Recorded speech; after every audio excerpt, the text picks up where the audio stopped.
인간이 살아가면서 가장 큰 문제는 고난의 문제가 아닐까 생각합니다.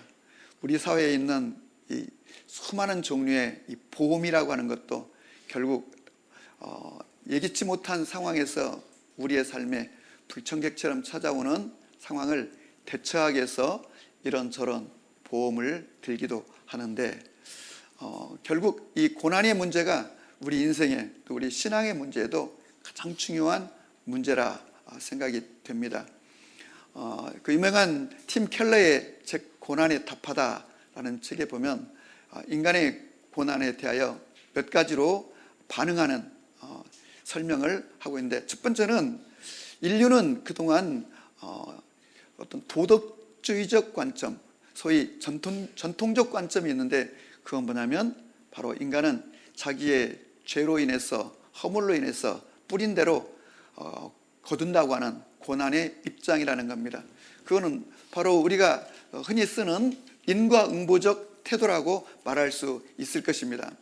두 번째는 고대 그리스 로마인들이 생각했던 자족주의적 관점이라고 그랬습니다. 인간의 삶에는 누구나 다 고난을 맞이하게 되는데, 그 고난이 오면 견디라는 겁니다. 참고 인내하라는 겁니다. 왜? 통제할 수 없으니까 마음을 비우고 감정을 억누르고 의연하게 버텨라. 이것이 이제 고대, 특별히 스토아파들이 갖고 있는 고난에 대한 입장이라고 한다면, 오늘 이 시대 현대 사회 속에서 고난에 대한 관점은 결론적으로 허무주의적 관점이라는 겁니다. 고난에는 아무런 의미도 목적도 없으므로 그저 운이 없어서 당한 것이니 어찌하겠는가. 이것이 오늘 현대사회가 갖고 있는 고난에 대한, 고난이 무슨 특별한 의미나 뜻이 있는 게 아니다고 하는. 그런가 하면 네 번째로 기독교적 관점은 고난은 실제적이고 고통스러운 것이지만 그 안에 하나님의 깊은 목적과 유익이 담겨 있다는 그런 입장입니다. 여러분, 그렇다면 여러분과 저는 이 세상을 살아가면서 겪는 이런저런 또 크고 작은 고난 앞에서 어떤 입장, 어떤 태도를 갖게 되는지, 오늘 설교 제목을 이해할 수 없는 고난이라고 잡아 보았습니다. 그 이유는 우리 오늘 읽은 이 성경 본문은 사도 바울 일행이 소위 제2차 전도 여행을 하는 중에, 본래는 지금의 튀르키예, 그 당시에 소아시아라고 했던 바로 지중해 연안에 있는 바로 지역에 복음 전하기를 원하였는데, 바울은 말하기를 예수의 영이신 성령께서 강하게 막으셨다는 겁니다. 두 번째는 다시 흑해 쪽에, 북쪽에 있는 비두니아 쪽에 가서 복음을 증거하려고 했지만 그 또한 성령께서 막았다는 겁니다. 성령께서 도대체 어떻게 했길래 막았다는 표현을 쓰고 있는지 알 수는 없지만, 그러나 뚜렷하게 성령님께서 이 길을 막으시는구나 라고 깨달을 수 있어 그들은 비두니아 쪽으로 가는 길도 멈추고 다시 그들이 오고 해서 이제 머물러, 그럼 어디로 가야 되는가 라고 하는 그런 상황 속에 있을 때 하나님께서 환상을 보여주셨는데, 그것은 바로 에게 건너편에 있는 마케도니아 지역에 가서 복음을 전하라는, 그래서 한 마케도니아 사람이 와서 우리를 도와달라 하는 환상을 보고, 하나님의 뜻이 저 마케도니아 쪽에 복음을 증거하라 하는구나. 그들이 동일하게 깨닫고 다시 배를 타고, 사실 에게를 건넌다는 것은 굉장히 위험하고 어려운 여정이죠. 고대 목선을 타고 260km가 되는 그 에게를 건너 유럽 땅으로 건너간다는 건 쉬운 일이 아닐 텐데, 그래도 성령께서 이렇게까지 환상을 보여서 오라 하시니 이게 하나님의 뜻이다 하고 그들이 에게를 건너갔다는 겁니다. 그리고 이제 가장 큰 성 빌립보에 그들이 자리를 잡고 기도하러 가려고 기도 처소를 알아보려고 움직이는 중에 몇몇 여인들이 모여서 기도하고 있는 걸 보았더니 하나님을 섬기는, 유대교를 섬기는 여인들이었다는 갔다는 겁니다. 그래서 바울이 그들에게 예수 그리스도의 복음을 전하였더니 놀랍게도 그 여인들 중에 루디아라고 하는 자주 옷감 장사, 고대에 어쩌면 귀족들이 입는 그런 자주 옷감을 취급하는 어떤 무역상을 하고 있는 그런 여인 루디아가 바울의 말에 큰 감동을 받고 자기 집으로 와서 묵으라 하면서 바울과 그의 일행을 자기 집에 처소를 준비해주고 온 가족이 세례를 받고, 그래서 바울 일행은 깨달았습니다. 야, 하나님께서 이렇게 우리를 이곳으로 인도하시려고 이렇게 놀라운 일을 행하시는구나. 이렇게 누디아라는 여자를 통해서 모든 필요를 공급받게 하고 또 이렇게 숙소를 제공할 뿐만 아니라 또 모여서 예배할 수 있는 처소도 허락하고, 그래서 너무 놀랍고 감사한 마음을 갖고 있었는데, 이제 본격적으로 이 빌립보성의 복음을 증가하려고 그날도 바울 일행이 또 기도 처소에 가서 기도하려고 가는 중에 귀신 들려가지고 점을 하는 한 여자가 바울 일행을 희롱하기 시작했습니다. 그저 뭐 그렇게니 하고 지나갔는데, 그 다음날 지나갔는데 또 큰 소리로 막 고함을 지르면서 희롱하기를, 여러분들 이 분들은 바로 하나님께서 보내신 위대한 분들입니다. 이 도시에 구원을 받게 하려고 온 겁니다. 푹 하면서 고함을 지르고 막 희롱을 하고 웃고 하는데, 한 번, 두 번 참았는데 매일 그것도 막 따라다니면서 하니까 바울 사도가 견딜 수 없어 그 여자를 향하여, 그리고 그 여자 안에 있는 귀신을 향하여 이 더러운 귀신아, 그에게서 나오라 했더니 그녀에게서 귀신이 떠나가게 되고, 귀신이 떠나가다 점을 할 수가 없게 되자 그 귀신 들린 여자 점쟁이의 배후에는 포주들이 있었다는 겁니다. 여러분, 이 포주들이 있었다고 하는 오늘 성경 본문에 보면은 도대체 그 여자가 얼마나 대단하고 유명한 점쟁이였길래 포주가 한 사람이 아니고 적어도 두 사람 이상 되는 여러 명의 투자자들이 있었다는 겁니다. 그 여자를 관리하는 포주들이 있었다는 거예요. 또 성경은 뭐라고 되어 있냐면 16절에 보면 그 주인들에게 큰 유익을 끼쳤다는 거예요. 그러니까 돈벌이를 엄청나게 해줬다는 거예요.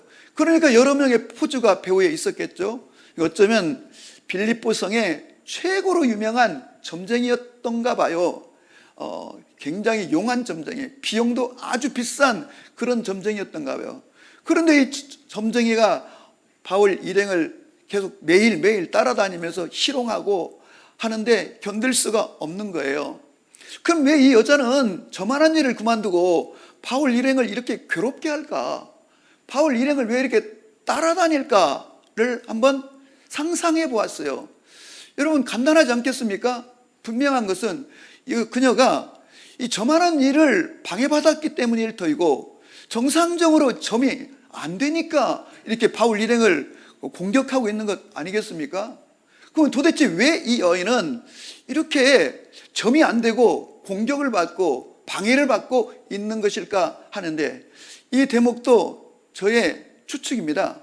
저의 개인적인 상상인데, 아마도 일행 중에 한 사람이었던 디모데가, 소년 디모데가 뭐 소리내서는 할 수 없고 지나가면서 그 귀신 들린 점쟁이 앞을 지나갈 때마다 이 더러운 귀신아, 그녀에게서 나오너라 하고 명령하지 않았을까? 왜 이런 상상을 하게 되는가? 여러분, 바울이 했더라면 당장 튀어나왔을 거예요. 왜?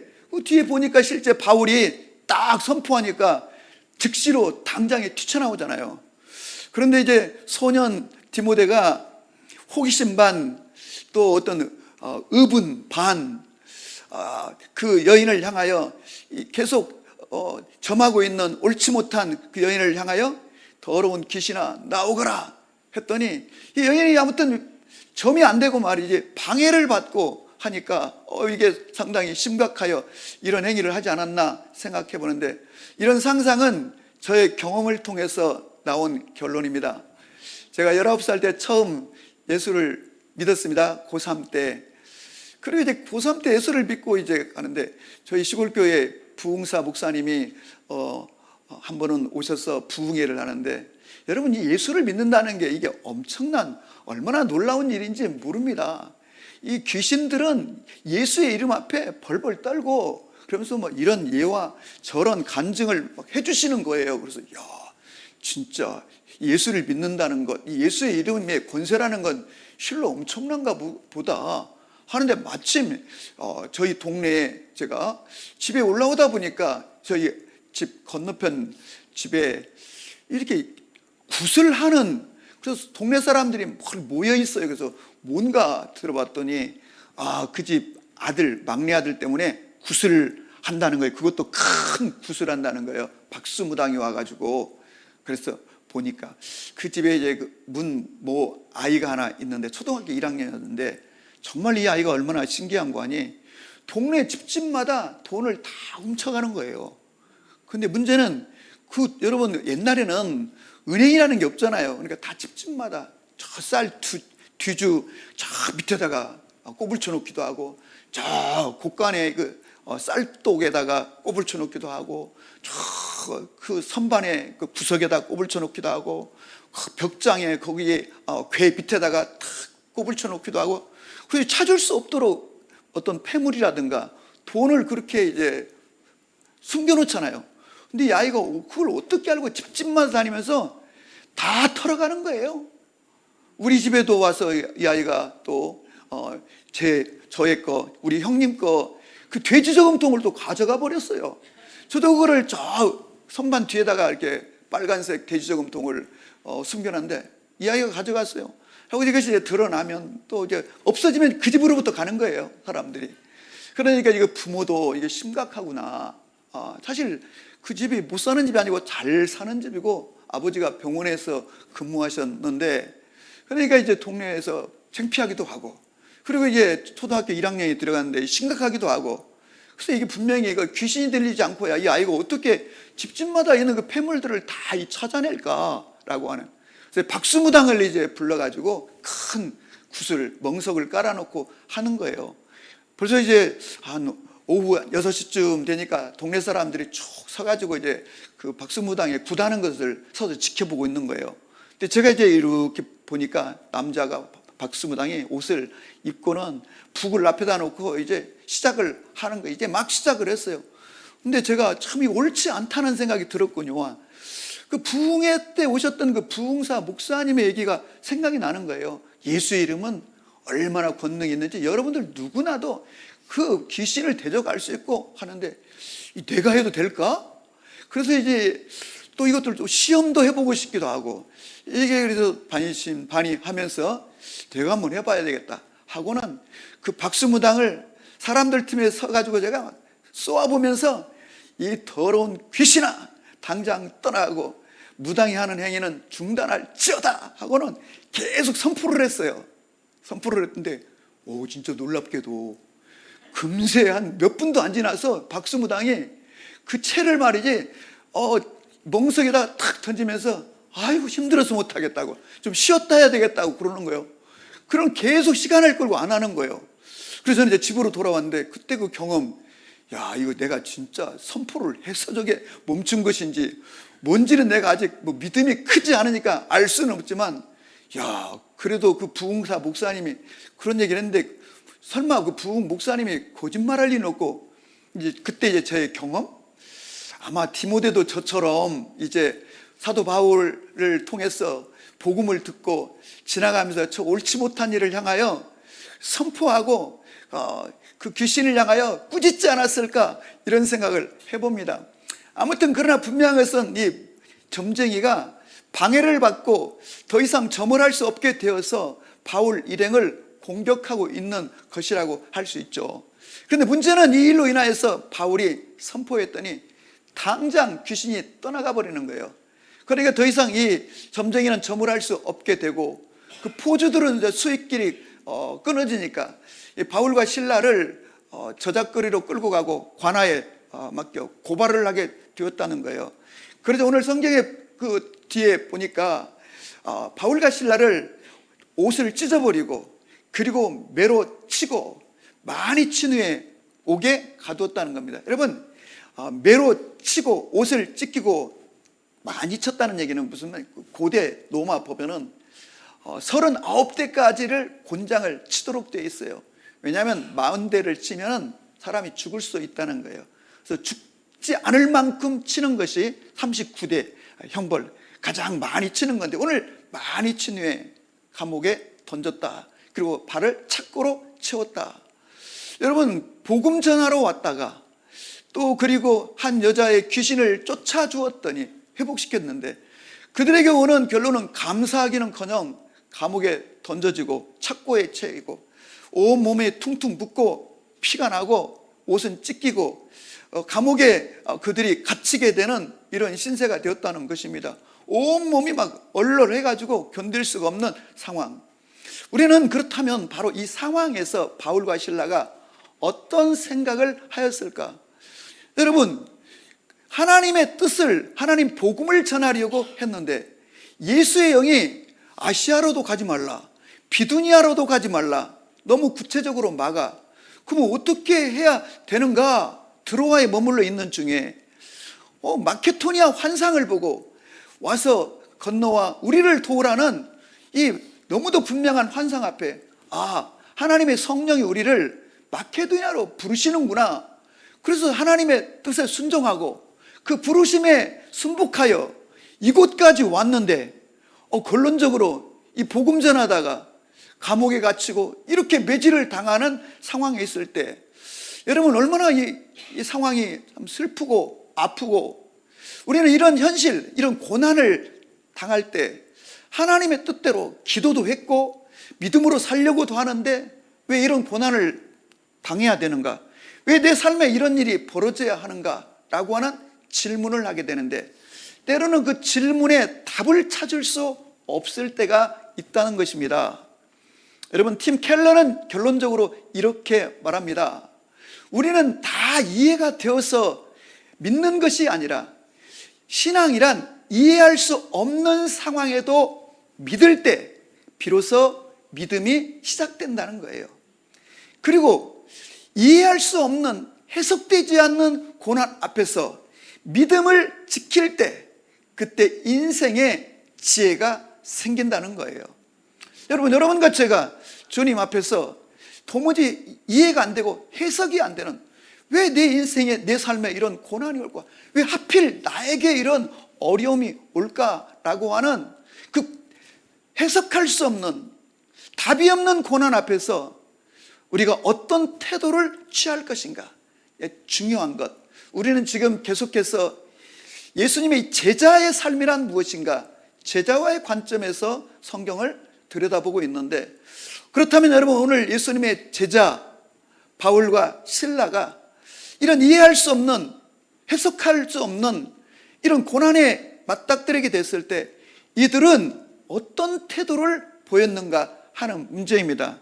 놀랍게도 이들은 이해할 수 없는 고난 앞에서 이해할 수 없는 행동을 하는 것, 이게 바로 신앙의 역설 아니겠습니까? 그래서 그들은 어떻게 했는가? 깊은 밤중에 그 감옥에서 착고에 채인 채로 하나님을 찬양하고 기도했다는 거예요. 그런데 이 기도는 원문적으로 보면은 감사 기도했다는 거예요. 그러니까 죽을 만큼 맞고 막 온몸이 욱신거리고 어디가 부러진 것도 같고 뭐 견딜 수 없는 고통 속에 이 재판도 받지 않고 감옥에 갇혀 있는데 그들이 했던 태도와 행동은 이해할 수 없는, 오늘 성경에 그 밤중 깊은 시간에 하나님을 찬양하고 예배하고 감사 기도하고 있는 그 소리를 다른 죄수들이 들었다는 거예요. 그렇다면 다른 죄수들이 이런 바울과 실라의 행동을 보고 들으면서 무슨 생각을 했겠어요? 도무지 이해할 수 없는 행동, 이해할 수 없는 태도인 것이죠. 그렇습니다. 여러분과 제가 해석이 되는 고난도 있지만 해석이 안 되는, 이해가 안 되는 그런 고난을 맞닥뜨릴 때가 많습니다. 그러나 저러나 우리는 그 이유와 원인이 어디로부터 오든지 간에 언제나 믿음의 태도, 오늘 바울과 실라처럼 그런 믿음의 행동을 통하여서 주님께 영광 돌려드릴 수 있기를 바랍니다. 그렇다면 하나님은 왜 당신의 사랑하는 자녀들, 그 백성들에게 고난을 허락하시는가의 질문입니다. 왜 하나님은 우리에게 고난을 주시는가? 성경 이곳저곳을 보면 결론은 하나입니다. 하나님이 우리에게 유익을 주시려고, 고난의 목적이 있다는 것입니다. 또 우리를 다스리시려고. 고린도후서 1장에는 우리가 아시아에서 당한 환난을 너희가 모르기를 원치 아니하노니, 정말로 죽을 정도로 매를 맞기도 하고 죽을 만큼의 위험과 그런 고난을 당했는데, 그 왜 하나님이 살 소망이 없을 정도로 위기를 만나게 하셨는데 왜 그래 하셨는가? 그 이유를 사도 바울은, 그 이유는 우리가 나 자신을 의지하지 말고 하나님만을 의지하게 하려고 우리에게 고난을 주신다는 겁니다. 그러니까 하나님만 의지하게 하려고. 신명기에서 왜 이스라엘 백성들에게 40년이나 되는 긴 광야라는 고난의 시간을 허락하셨는가? 그것은 자기를 낮추고, 그리고 하나님만을 의지하고, 사람이 떡으로만 사는 것이 아니라 하나님의 말씀으로 산다는 것을 배우게 하시려고 이스라엘 백성들에게 고난, 광야를 주셨다는 것입니다. 그래서 인간의 고난은 하나님이 왜 허락하시는가? 하나님이 우리를 빚으시고 다루시고 우리를 만들어가는 과정입니다.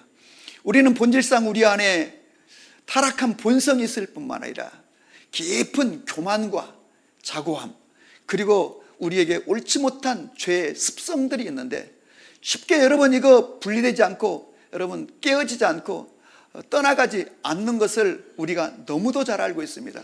그런데 인간은 고난을 만날 때, 그 고난 앞에서 인간은 자기를 돌아보게 되고 겸손해지기 시작합니다. 고난 앞에서도 겸손해지지 않는다면 그는 정말 심각한 것이죠. 인간은 고난을 만나면 1차적으로 겸손해집니다. 그리고 고난이 깊어지면 두려워합니다. 무섭습니다. 그리고 심지어는 고난이 더 깊어지면 인간은 절망하게 됩니다. 그래서 하나님은 그 고난 속에서 우리를 빚으시는데, 마치 우리 안에 있는 이 타락한 본성과 우리의 지긋지긋한 이 교만, 자고함, 이것은 쉽게 분리되지 않고 깨어지지 않습니다. 그래서 마치 이 철광석을, 금광석을 용광로에 넣어 불로 달구면 그 불순물들이 분리가 되고 제거가 되어 아주 단단한 철광철을 얻을 수 있는 것처럼, 그리고 순금을 얻을 수 있는 것처럼, 우리가 불같은 시험을 당할 때, 불같은 시험 속에서 내 안에 있는 교만과 그리고 타락한 본성과 옳지 못한 제 습성들이 끊어지고 분리되는 것을 우리가 경험할 수 있죠. 그래서 베드로 사도는 고린도전서 4장 12절에서 말씀하시기를, 사랑하는 자들아 너희가 불같은 시험 당하는 것을 이상하게 여기지 말라. 이는 너희를 연단하시려고 허락하신 것이라. 이런 표현이 있는데, 우리 하나님이 우리를 연단하시려고, 우리를 더 단단하게 하고 더 순수하고 순결하게 하려고 우리 가운데 여러분 고난을 주신다는 것입니다. 이 고난의 뚜렷한 의미를 알고 우리가 고난 앞에서 낙심하고 절망하기보다는, 누군가를 원망하고 탓하기보다는, 그리고 절망에 빠져서 막 허덕이기보다는 담대히 서서 하나님 앞에 겸손히 주님만을 바라보고 주님 앞에 회개하고 주님 앞에 결단하는 여러분과 제가 되시기를 주의 이름으로 축복합니다. 아멘. 여러분, 근데 인간이 고난을 맞이한다고, 고난을 당한다고 쉽게 떨어져 나가지 않습니다. 쉽게 겸손해지지 않습니다. 겸손한 척 하는 것입니다. 겸손하다면 그때만 잠깐 겸손한 것입니다. 그 시간, 고난이 지나가면 다시 원점으로 돌아오는 것을 우리가 보게 됩니다. 여러분, 열왕기하 5장에 보면 우리가 잘 아는 아람나라 군대 장관 나아만의 이야기가 나옵니다. 그는 아람나라의 군대 장관이고 그는 용사였으나 그는 나병 환자라. 여러분, 굉장히 역설적 표현이죠. 그의 인생은 성공하였고 그는 유명하며 많은 재물을 얻었고, 그러나 그는 나병 환자라. 여러분, 그 앞에 있는 모든 것들이 무슨 의미가 있겠습니까? 그는 아람 나라의 제2인자입니다. 국방장관입니다. 그리고 그는 큰 용사라는 것은 전 국민에게, 아람 나라 백성들에게 존경받는 영웅적인 인생, 인물이라는 뜻입니다. 그런데 그의 삶에는 문둥병, 나병이 왔다는 것입니다. 여러분, 나병이 오면 어떻게 될까? 이건 불치병입니다. 절망적인 병입니다. 점점 썩어가 결국은 생명줄을 끊어버리는 무서운 병이죠. 그러니까 여러분, 점점 깊어가는 나병을 보며 얼마나 두려웠겠습니까? 그때 인간은 겸손해지는 거예요. 그 무지막지한 아람 나라의 군대 장관이었으나 이제는 다른 사람의 말을 귀를 기울이기도 하고, 어떻게 해야 내가 여기서 벗어날 수 있을까 희망을 갖게 되는 거죠. 그런데 그 집에 이스라엘에서 붙잡아온 소녀, 노예가, 몸종이 있었습니다.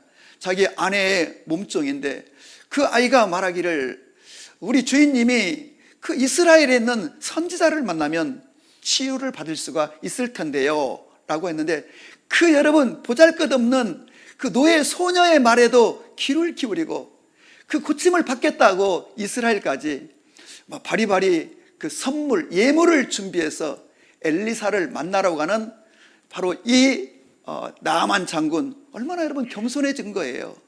마치 재벌의 총수가, 그 대단한 정치인이 저 시골에 있는 그 아주 기도에 능력이 있다는 어떤 시골교회 목사님에게 기도받으러 가는 거하고 비슷하지 않겠나 싶어요. 여러분, 고난이 오면 인간은 겸손해집니다. 왜냐하면 자기가 그 고난을 해결할 수 없기 때문인 것이죠. 그래서 여러분, 나아만은 굉장히 겸손해졌어요. 그래서 그 엘리사를 찾아갔어요. 그런데 그는 진짜 겸손한 것이 아닙니다. 지금 잠시 겸손한 척하고 있는 것이죠. 그래서 이제 갔는데 엘리사 선지자가 나만 장군을 맞이하지도 않고, 그리고 나와서 용접하지도 않고, 나와서 손을 얹고 기도해 주지도 않고, 나와보지도 않고, 사람을 시켜가지고, 대제국 아람 나라의 군대 장관이고, 어쩌면 이스라엘은 그 당시에 아람 나라의 속국이나 마찬가지죠. 왜? 조공을 바치고 있었으니까. 그런데 그런 엘리사의 행태, 엘리사의 행동에 대해서 매우 불쾌하고 분노감을 가지고, 돌아가자, 철수하라. 차마 괜히 또 잘못 건드렸다가 문제가 생길까 하여 엘리사는 얻지 못하고 돌아가자 하고 화를 내면서 부하들에게 철수 명령을 하였을 때, 이게 뭐예요 여러분? 겸손해진 것 같지만 완전히 겸손해지지 않은 거죠. 어쩌면 그때만 잠시 겸손하고 겸손한 척하는 거라고까지 말할 수 있겠죠. 그런데 옆에 있는 참모들이 말하기를, 이보다 더 어려운 것을 요구해도 따랐어야 했거늘. 이게 뭐 그렇게 대단한 것이라고 이걸 못하는 겁니까? 따라서 하십시다.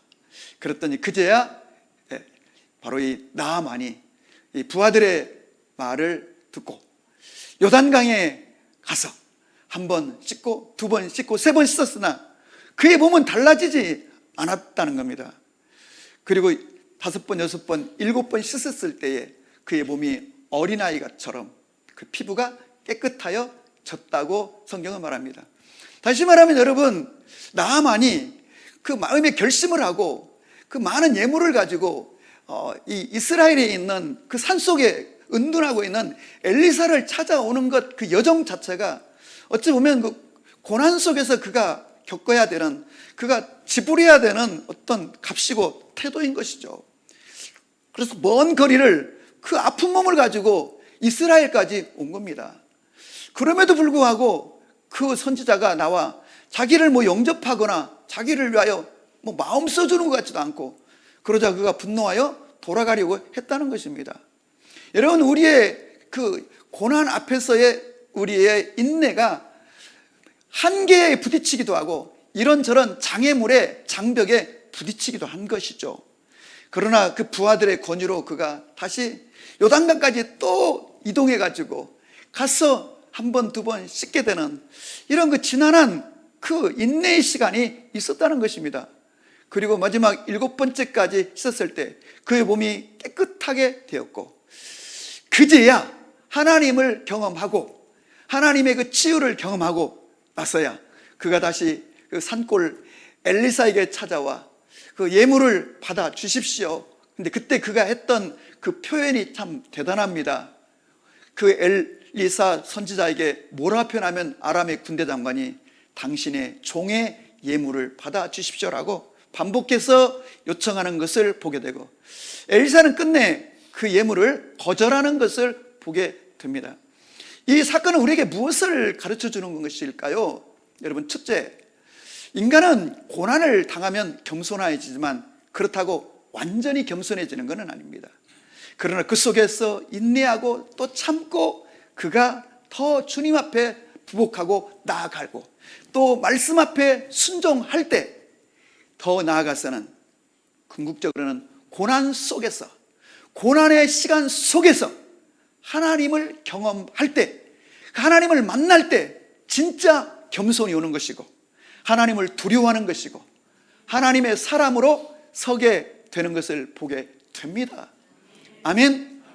그래서 여러분, 이 고난은 이스라엘 백성들에게 광야라고 하는 40년의 시간이 본래는 한 2주면 충분히 지나갈 수 있는 거리임에도 불구하고 이스라엘 백성들이 그 오랜 긴긴 세월 광야를 헤매다가 빠져나오지 못했는데, 그래서 우리는 여러분 우리의 삶에서 만나는 이 맞닥뜨리는 이 고난과 직면하여서 고난에서 못 빠져나온 사람들이 있고요, 고난에서 빠져나오는 사람들인데, 그러나 분명한 것은 고난은 하나님이 우리로 하여금 그 광야의 그 고난의 자리에서 영영 살라고 주시는 것이 아닙니다. 목적을 두고 우리에게 잠시 허락한 사건인 것입니다. 그런데 문제는 이것이 너무 힘이 들고 견딜 수 없을 때가 있다는 것입니다. 그러나 그때도 우리가 믿음을 지켜야 되는 것입니다. 오늘 바울과 실라처럼 오히려 인내하며 견디기만 할 것이 아니라 하나님을 찬양하고 감사를 선포하며 기도할 때, 그때 여러분 고난이 끝이 나고 오히려 고난 속에서, 광야 속에서 하나님을 경험하고 기적을 체험하는 역사가 나타나게 되고, 그리고 그 일로 인하여 그의 삶이 변화되고 하나님이 원하시는 사람으로 서게 되고 하나님을 더 깊이 경험하게 되고 새로운 차원의 하나님의 사람이 되는 것을 보게 되는 거예요. 여러분과 저의 삶에도 이런 역사가 있기를 바랍니다. 굳이 여러분들에게 고난 앞에서 믿음으로만 사십시오라고 참 말하기도 어려울 때가 있어요. 인간적으로 가서 보면 진짜 사람이 보기에도 너무 안쓰럽고 너무 힘들어 보이고 자꾸 믿음 하기도 막 어려울 때가 있어요. 그래서 여러분, 욥은 자기의 삶에 이해할 수 없는 고난이 막 연달아 오니까 통곡하고 울었습니다. 그러나 욥이 그래도 믿음을 지켜가는 것을 볼 수 있죠. 다윗은 고난이 올 때 낙심했습니다. 시편의 많은 상황 속에서 다윗의 낙심하는 모습을 보게 됩니다. 여러분, 엘리야는 고난이 왔을 때 절망했습니다. 절망이라고 하는 것은 희망이 끊어졌다는 뜻입니다.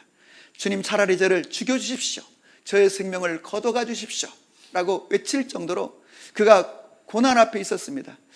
그러나 여러분, 요셉은 고난 앞에서 감옥에 갇혔으나 억울한 누명을 썼으나 그는 더 주님을 주목하였고 주님께서 그에게 더 놀라운 지혜와 명철과 통찰력을 허락하여 주셨어. 그로 하여금 애굽의 총리가 되게 하여 주시는데, 성경에 있는 욥, 다윗, 엘리야, 잠시는 그들이 낙심하고 절망하고 통곡하였으나 결국은 인내로서 믿음으로 결국 고난을 극복하는 것을 보게 됩니다.